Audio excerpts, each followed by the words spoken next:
नमस्कार, मैं शेष अगर आप देख रहे हैं न्यूज़ 24।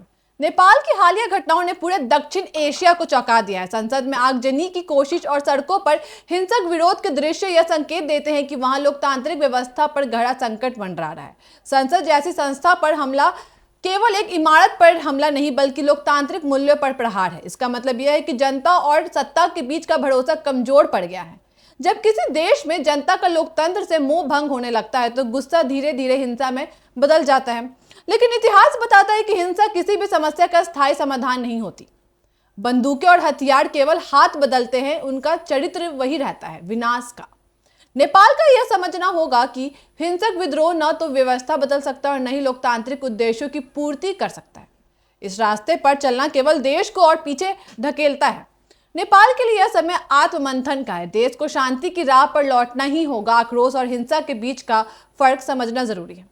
आक्रोश लोकतांत्रिक दबाव बन सकता है, बदलाव की ताकत देता है, लेकिन हिंसा केवल अराजकता और भय को जन्म देती है।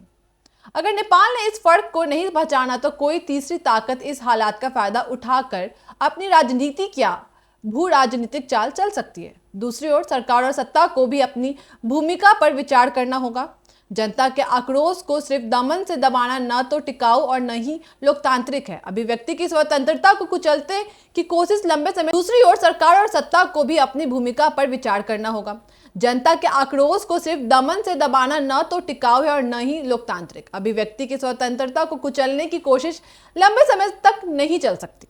सोशल मीडिया के दौर में यह खेल और भी कठिन हो गया है। आपको बता दें, यह अखबार या चैनल नहीं है कि संपादक या मालिक के जरिए लोगों की आवाज को दबा दिया जाए। आज हर नागरिक एक रिपोर्टर है, हर फोन एक कैमरा है। नेपाल की तुलना स्वाभाविक रूप से बांग्लादेश या अन्य पड़ोसी देशों से की जाएगी जहां सत्ता और जनता के बीच खाई बढ़ रही है। लेकिन नेपाल के हालात को समझने के लिए हमें पहले उसके भीतर झांकना होगा। प्रदर्शन के कारण उसकी अपनी राजनीति, प्रशासन और समाज से जुड़े हैं। भ्रष्टाचार, बेरोजगारी और दमन का तरीका जनता अब सहन नहीं करना चाहती। यह चुप्पी यह नहीं बताती कि जनता सब कुछ स्वीकार कर चुकी है, बल्कि यह बताती है कि भीतर ही भीतर लावा पक रहा है। नेपाल की राजनीति हमेशा से संक्रमणकाल में रही है, कभी राजशाही से लोकतंत्र, कभी माओवादी विद्रोह से शांति समझौते तक। लेकिन हर बार सबक यही रहा है कि स्थायी बदलाव केवल बातचीत, विश्वास और लोकतांत्रिक प्रक्रिया से ही संभव है।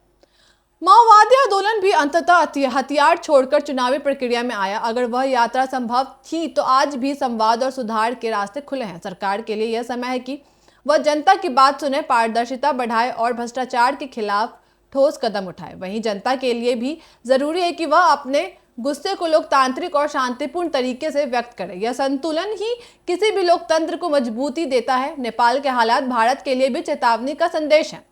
पड़ोसी देशों में लोकतांत्रिक अस्थिरता का असर क्षेत्रीय सुरक्षा और सहयोग पर पड़ता है। इसलिए क्षेत्रीय स्तर पर भी यह जरूरी है कि हिंसा के बजाय संवाद और सहयोग की पहल हो। आज नेपाल जिस मोड़ पर खड़ा है वहां दो रास्ते हैं। एक रास्ता हिंसा, अराजकता और अस्थिरता की ओर जाता है। दूसरा रास्ता सुधार, संवाद और लोकतांत्रिक पूर्ण निर्माण की ओर। इतिहास यह साबित करता है कि हिंसा का रास्ता अंततः किसी को स्थायी जीत नहीं देता। लोकतंत्र कठिन है, लेकिन यह जनता को आवाज और व्यवस्था में भागीदारी देता है। नेपाल के नेताओं, नागरिकों और संस्थाओं को अब मिलकर यह तय करना होगा कि वे किस राह पर चलना चाहते हैं।